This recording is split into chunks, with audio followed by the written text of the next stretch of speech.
Bonjour à vous, bienvenue à cette vidéo numéro 40 du programme 88 jours pour créer la pensée infinie.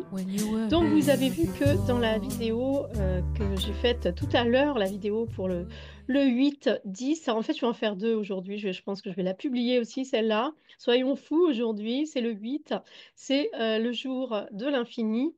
Et donc, vous avez dû voir que je vous ai proposé un exercice. Je me suis même pas présentée, tout ça, parce que c'était un extrait du cours Aimer et honorer la beauté du monde à travers notre rajeunissement infini.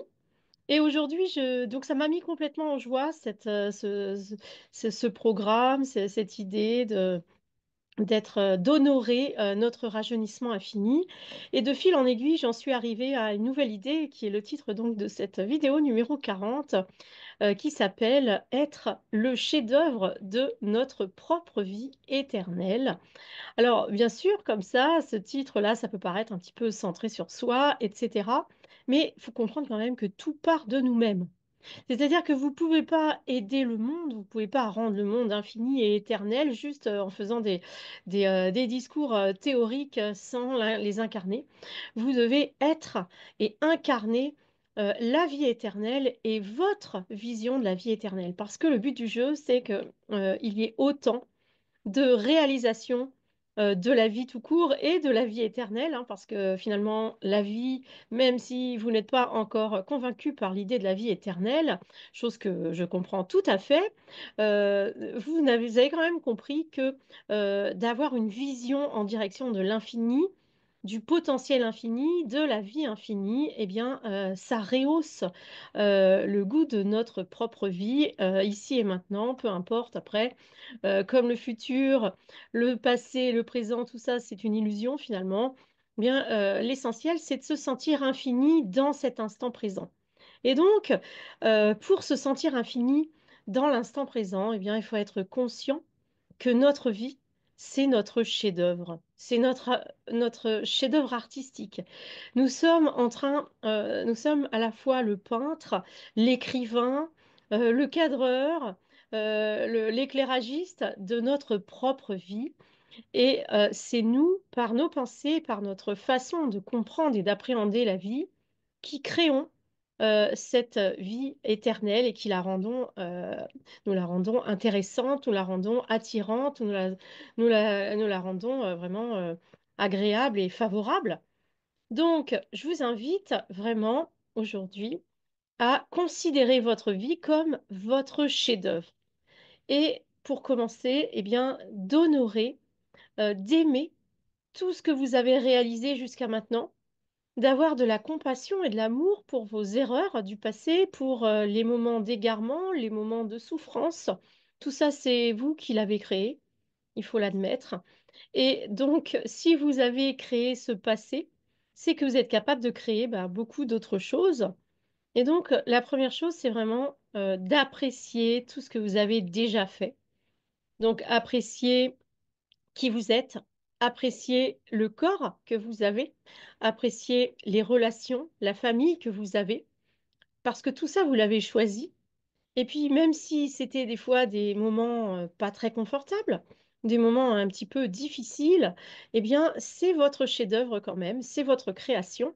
Et quand vous avez conscience que votre vie entière est une création, un- une, j'allais dire un tableau, mais c'est plus qu'un tableau, puisqu'on est en 3D, qu'on a non seulement du visuel, mais on a également une partition musicale qui passe à travers notre voix.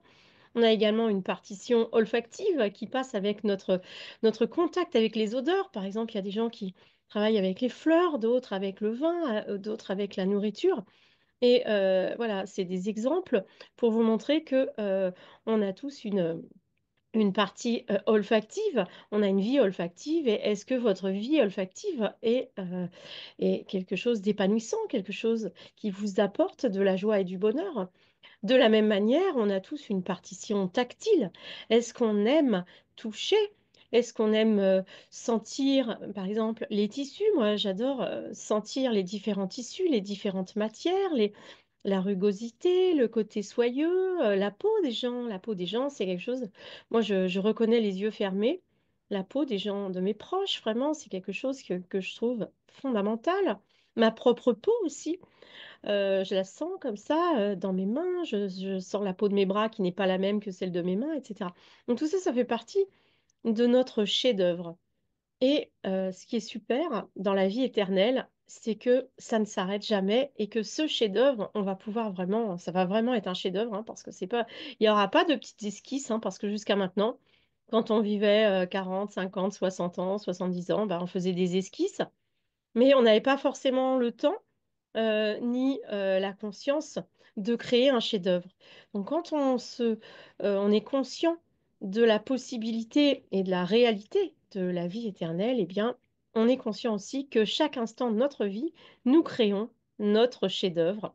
Et notre corps physique fait partie de ce chef-d'œuvre et bien sûr, toutes nos actions, toutes nos relations avec les autres, tous les projets qu'on va mettre en place, toutes nos réalisations. Bien sûr, quand vous avez des enfants, vous savez aussi qu'on a carrément créé des humains. Et on va continuer comme ça à créer bah, des projets qui vont modifier, par exemple, la vie de millions de gens. Toutes les personnes qui font des grandes découvertes, ou un jour j'écoutais encore sur Arte, deviens une fan d'Arte, désolée. J'écoutais quand ils ont fait passer le premier câble de téléphone sous l'Atlantique depuis l'Irlande jusqu'au Canada. Et donc, c'est quelque chose, une aventure qui a duré plusieurs années, qui a été une grande aventure et qui a changé la vie de tous les habitants de la Terre quand même. Donc, il y a des gens comme ça qui participent à des énormes projets.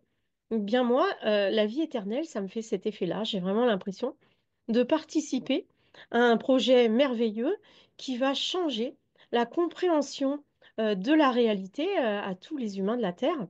Et donc, bah oui, il faut y aller doucement, on prend son temps. Moi, je suis déjà engagée dans la vie éternelle depuis une dizaine d'années. Et eh bien, ma foi ne faiblit pas, au contraire. Bah, je peux avoir des jours un petit peu plus, un peu moins enthousiastes, mais vous voyez, ça revient tout le temps. Mon enthousiasme repart. Il suffit vraiment d'avoir une idée nouvelle, une nouvelle approche, une nouvelle rencontre, et les choses repartent. Et donc, c'est à vous, chacun d'entre vous, de faire en sorte que votre vie soit intéressante, lumineuse et, si possible, éternelle, c'est-à-dire de ne jamais envisager que vous allez pouvoir arrêter cette vie, c'est-à-dire tomber malade, vieillir et mourir, parce que on n'est pas obligé de faire tout ça. On nous a raconté depuis des siècles et des millénaires que c'était comme ça, mais peut-être que toutes ces personnes se sont trompées et qu'aujourd'hui, la nouvelle façon de vivre sur Terre, et quand on parle des grands changements de l'ère du Verseau, eh bien, je pense que la vie éternelle fait partie de cette compréhension que nous sommes illimités. Donc, nous sommes illimités dans le temps. Nous savons déjà que nous sommes illimités dans l'espace. On le voit bien quand on est capable bah, de rentrer en contact avec quelqu'un qui se trouve en Australie, à l'autre bout du monde, enfin, qui est à l'autre bout de la planète. C'est quelque chose qui, il y a 200 ans, semblait impensable à tous les humains de la Terre. Donc, il faut vraiment voir toujours plus loin. Et moi, quand je vous parle de la vie éternelle, eh bien, j'estime que je vois plus loin. Et je pense que créer une vie infinie, comprendre que bah, tout ce qu'on est en train de faire sur la Terre, eh bien, on va en voir les conséquences, hein. C'est aussi reprendre ses responsabilités que d'être éternel, c'est-à-dire quelqu'un qui est vraiment conscient d'être éternel, eh bien, il ne peut pas tolérer que l'on abîme cette planète Terre. Déjà, si on le tolère alors qu'on a des enfants, ou même quand on n'a pas d'enfants, si on tolère que la Terre soit abîmée, c'est vraiment d'un égoïsme époustouflant. La plupart des gens, je sais, ne tolèrent pas ça, mais il y a beaucoup de gens qui s'en fichent un peu et qui ne font rien pour changer les choses. Eh bien, je pense que c'est de notre devoir de limiter les déchets, de prendre en charge toutes les problématiques écologiques de la Terre, et, quel que soit l'endroit où vous vous trouvez, quel que soit le métier que vous faites, la position que vous avez dans la société, vous avez un rôle à jouer. Ça peut être une petite chose, mais comme nous dit toujours Grabovoi, une petite chose, une grande chose, c'est aussi important. Donc, soyez conscients que tout ce que vous faites pour le bien de l'humanité, pour votre propre bien d'abord, et pour le bien des autres autour, et le bien de toute l'humanité présente, future et passée, Eh bien, tout ce bien que vous faites, c'est la construction de votre chef-d'œuvre unique qui est vous-même dans la vie éternelle, c'est-à-dire dans la réalisation de votre âme, dans l'incarnation de votre divinité, de votre spiritualité, dans l'incarnation de votre idéal de vie et dans cette conscience que nous sommes tous reliés et que les autres, ce sont des prolongements de vous-même. Nous avons tous des liens les uns avec les autres. Et donc, quand on entend encore toutes ces images de guerre à la télé et tout, c'est complètement impensable. Mais moi, je pense que si ça arrive, c'est qu'il y a encore beaucoup de gens qui ne comprennent pas que nous sommes tous reliés et qu'il n'y a pas à se battre, il y a juste à essayer de se comprendre, de se concilier les uns avec les autres, d'essayer de s'entendre, de se respecter. Et voilà, c'est ça pour moi, la vie éternelle. La vie éternelle, c'est faire de l'humanité un chef-d'œuvre de haut niveau, un chef-d'œuvre unifié. Donc nous sommes le chef-d'œuvre de notre propre vie, là où nous sommes, par rapport à ce que nous faisons, par rapport à nos actions, par rapport à notre engagement à être responsable de la vie sur Terre, à commencer par de notre vie, de la vie de nos proches et de la vie de tous les êtres. Et donc, quand nous commençons à avoir ce sens de la responsabilité, ben, il n'y a plus qu'à agir. Ça, c'est très important. Il y a beaucoup de gens qui étudient la vie éternelle en se disant, voilà, j'étudie les textes et c'est tout. Oui, c'est très bien et c'est super important d'étudier les textes, mais après, ce qui est important aussi, c'est de mettre les choses en pratique. Alors, je vous le demande à cet instant, qu'est-ce que vous faites pour rendre la vie sur Terre plus douce, plus belle, plus harmonieuse, plus lumineuse? Qu'est-ce que vous faites pour qu'il n'y ait plus de destruction ni de souffrance sur la terre? Quelle est votre action? Chaque jour, quelle est votre action?